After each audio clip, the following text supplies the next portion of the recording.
Hello dear students, good morning, नमस्कार, राधे राधे। स्वागत है आप सबका एक बार फिर डीपीएस की ऑनलाइन क्लास में। जैसा बेटा क्लास 8 की साइंस के स्टूडेंट्स के लिए आपकी क्लास लेकर के बेटा आ गया हूँ। आप सबको पता है मैं हमेशा आपको एनवायरनमेंट क्या साइंस सब्जेक्ट पढ़ाने के लिए आता हूँ।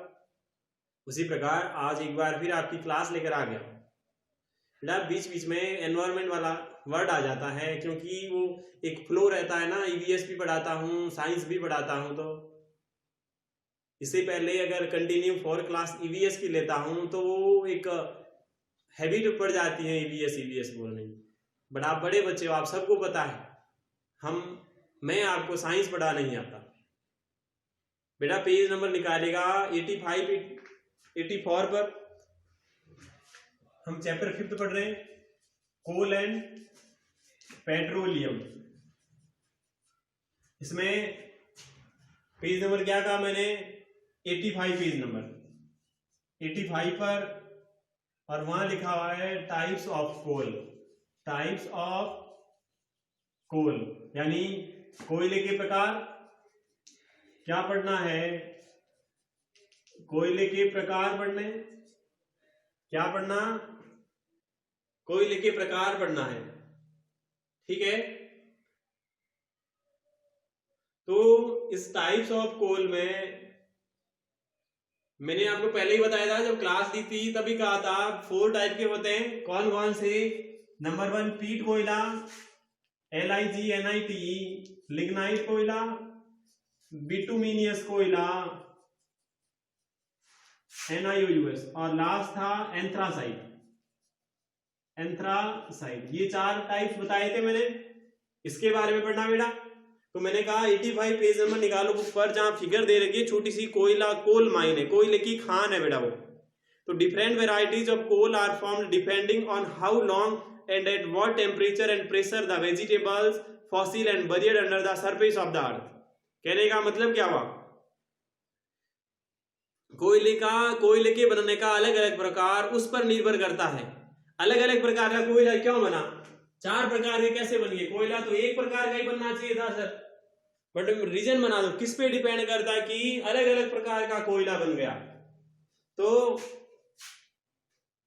यानी कि अलग अलग प्रकार के कोयले का बनना उस पर निर्भर करता है कि हाउ लॉन्ग, कितने समय पहले, और व्हाट टेम्परेचर, तापमान क्या था, और प्रेशर क्या था, the vegetable fossil are buried under the surface of the. यानी जब पृथ्वी की सतह के नीचे वेजिटेबल के फॉसिल्स जो थे वो दबे थे, तो उस समय प्रेशर कितना था, प्रेशर क्या था, तापमान कितना था, और कितने समय पहले वो दबे थे, वो निर्भर करता है। इस प्रकार से ये अलग अलग प्रकार के बने। कोई बहुत ज्यादा समय हुआ उसको दबने में, किसी को कम समय हुआ, किसी का टेम्परेचर कहीं जैसे देखो, अब सपोज करो हमारे यहाँ राजस्थान, अब यहाँ राजस्थान में गर्मी ज्यादा होती है तो टेम्परेचर ज्यादा होगा। तो अगर यहाँ पर ऐसी कोई त्रासदी आती है तो टेम्परेचर यहाँ ज्यादा होगा, जबकि ठंडे क्षेत्र होते हैं ऐसे जहां पर तापमान कम था। इस कारण से वो ये डिफरेंट आ जाता है।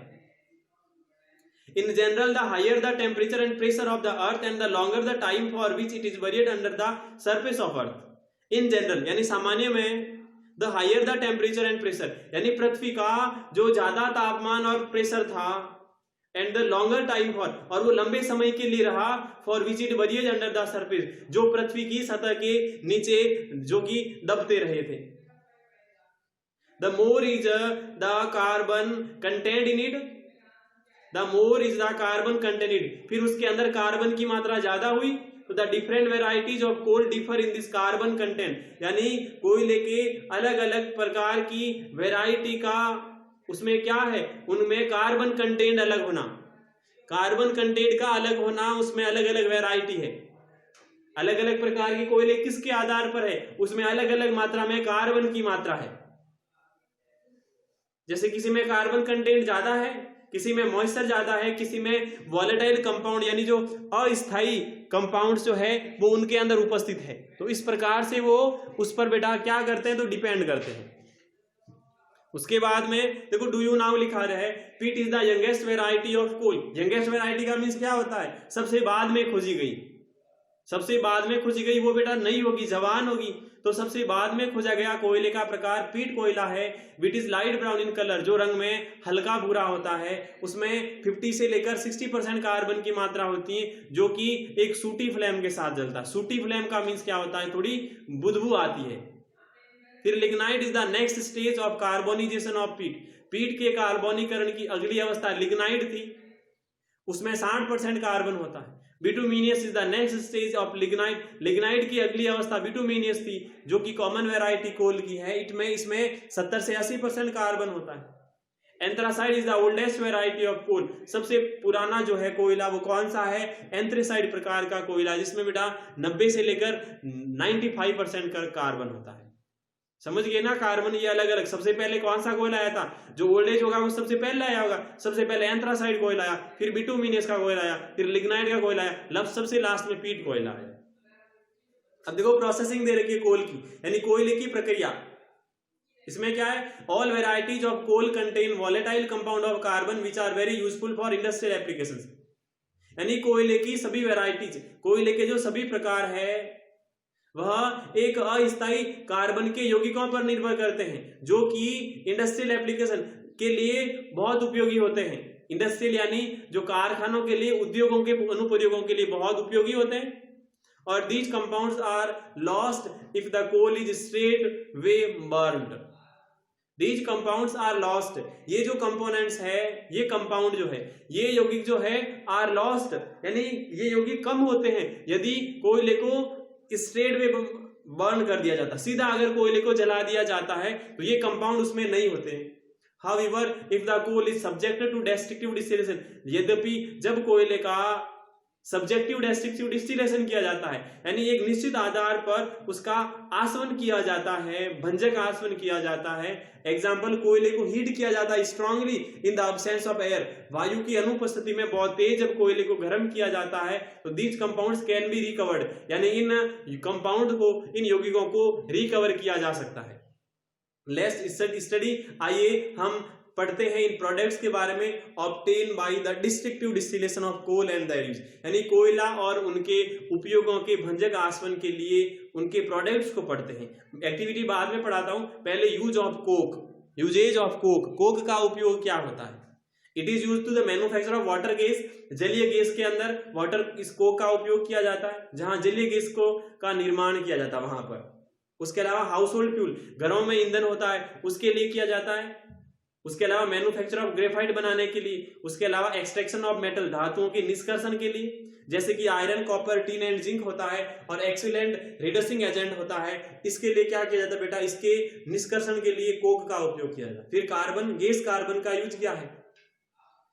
It is a good conductor of electricity, यह विद्युत का अच्छा एक चालक होता है, इसीलिए इसका उपयोग making positive electrode of dry cell, जो सूखे सेल आते हैं ना, ड्राई सेल, जो मोटे वाले रेडियो में सेल नहीं आते बड़े बड़े, थोड़े इतने बड़े बड़े, उसके अंदर जो बीच में एक रॉड होती है ना बेटा, वो रॉड बनी हुई होती है, जो पॉजिटिव इलेक्ट्रोड होती है, वो बेटा गैस कार्बन की बनी हुई होती है। It is also used in making electrode for the extraction of aluminium metals from its molten bauxite ore, यानी एल्यूमिनियम के बॉक्साइड अयस्क को गलाने से एल्यूमिनियम धातु की जो प्राप्ति की जाती है, उसमें भी इस इलेक्ट्रोड का यूज किया जाता है। फिर आ जा बेटा कोल तार का उपयोग, कि कोल तार का उपयोग क्या होता है? किसका उपयोग पूछा है? अब कोल तार का उपयोग क्या है? देखिएगा कोल तार का उपयोग। It is a fall smelling dark brown liquid, यह फॉल स्मेलिंग यानी गंदी बदबू वाला एक भूरे रंग की द्रव, काला भूरा द्रव होता है। कोल तार क्या? काला भूरा द्रव, गंदी बदबू वाला। It is subjected to fractional distillation where useful chemicals such as benzene, toluene, anthracite, phenol and naphthalene separate out, यानी जब कोई विधि की जाती है, जब वो फ्रैक्शनल, जब आंशिक आसवन किया जाता है, जब फ्रैक्शनल डिस्टिलेशन कर दिया जाता है, उस समय उपयोगी केमिकल जैसे बेंजीन हो गया, टोलुइन हो गया, एंथ्रासिन हो गया, फिनॉल हो गया, नेफ्थलीन हो गया, इसको सेपरेट कर दिया जाता है। फिर बाद में जो अशुद्धि बचती है ना, वो कोल तार होता है। These chemicals are widely used for making dyes, drugs and explosive. इन केमिकल का उपयोग एक मोटे तौर पर बहुत ज्यादा किसके लिए किया जाता है? डाइज बनाने के लिए, ड्रग्स बनाने के लिए, एंड द एक्सप्लोजिव, विस्फोटक पदार्थ बनाने के लिए। उदाहरण के लिए toluene used for making DDT, toluene का उपयोग डीडीटी बनाने के लिए। डीडीटी की फुल फॉर्म एक कीटनाशक होता है DDT, dichloro diphenyl trichloro ethane इसका फुल फॉर्म होता है। Benzene for making BHC, benzene का उपयोग होता है BHC बनाने के लिए। BHC की फुल फॉर्म होती है बेंजीन हेक्साक्लोराइड। फिर आता है which are use as insecticide, जिसका मैंने अभी कहा था ना कीटनाशक में उपयोग होता है। DDT की भी कीटनाशक में और BHC का भी कीटनाशक में। सिमिलरली उसी तरह से toluene is use for making TNT। TNT की full form trinitrotoluene, trinitrotoluene. इसमें टोलुइन का उपयोग किया जाता है। And explosive materials used in cartridges of guns, जिसका उपयोग, ये विस्फोटक पदार्थ होते हैं, इसका उपयोग किसके लिए किया जाए? कैट्रिडेज ऑफ गन्स, यानी जो बंदूक के कारतूस होते हैं। कैट्रिडेज का मीन्स कारतूस, बंदूक के अंदर जो कारतूस आता है, बंदूक की गोली होती है, वो बनाने के लिए। The residue left after destructive distillation is called pitch. फिर जो पीछे रेजिड्यू लेफ्ट बचता है, रेजिड्यू यानी फिर पीछे का कोई भी अवशेष बचता है, तो वो होता है पिच कहलाता है। It is used for metalling road, जिसका उपयोग सड़कें बनाने के लिए किया जाता है, जिसको बेटा डामर कहते हैं। डमर कहते हैं ना, डामर, सड़कें बनाने के लिए डामर उपयोग किया जाता है, वो बेटा रेजिड्यू लेफ्ट है। रेजिड्यू लेफ्ट है after destructive distillation is called, इसको पिच कहते हैं, इसका उपयोग सड़कें बनाने के लिए किया जाता है। However common name for pitch is coal tar, और इस कॉमन नेम पिच का क्या है? कोल तार है। Which is not significantly correct, जो कि बेटा सिग्निफिकेंटली, महत्वपूर्णता से सही नहीं है।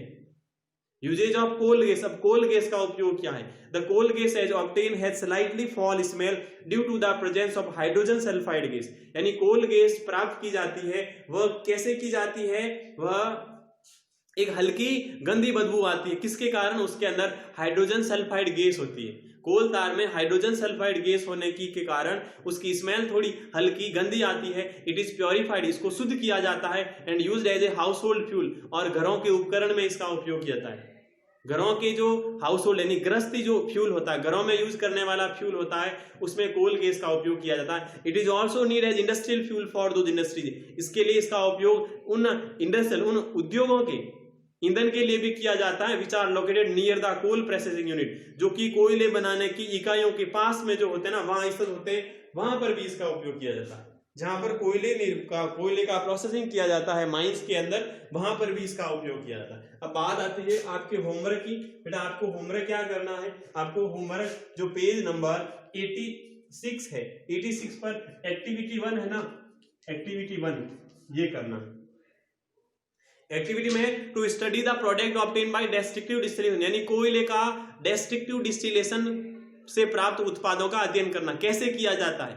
देखो फिगर है 4.4। सो एन एपार्ट्स यानी एक उपकरण है। Set up the destructive distillation of coal, the powered coal is placed in hard glass test tube. Hard यानी कटोरे कांच की परख नली होती है, उसमें पाउडर रखा जाता है कोयले का, फिर उसको स्ट्रांगली हीट किया जाता है till it change into Coke, जब तक वो कोक में नहीं बदले तब तक गर्म किया जाता है। फिर टेस्ट ट्यूब के अंदर हरे रंग की क्या होती है? ग्रे पोरस रेजिड्यू, हरे रंग की पीछे रेजिड्यू बच जाती है। फिर आता है dark brownish black vapour are given out, उसके अंदर से एक गहरे भूरे रंग का काली वाष्प बाहर निकलने लग जाती है। Some carbon present in the vapour solidifies near the mouth of hard glass test tube, यानी जो हार्ड ग्लास टेस्ट ट्यूब है उसके मुंहों के पास में क्या थोड़ी सॉलिड वेपर होती है, वो वेपर प्रेजेंट रहती है कार्बन की। एंड इट इज, इसी को बेटा गैस कार्बन कहते हैं। When these vapours are pass through water contain in conical flask, जब उसी वेपर को किसके माध्यम से? जल के माध्यम से क्रोनिकल फ्लास्क में गुजारा जाता है, तो एक लार्ज अमाउंट के अंदर ये वेपर कंडेंस यानी जम जाती है टू फॉर्म 2 डिस्टिंक्ट लेयर, फिर उसकी 2 लेयर बन जाती है, 2 परतें बन जाती है। कॉनिकल फ्लास्क होता है,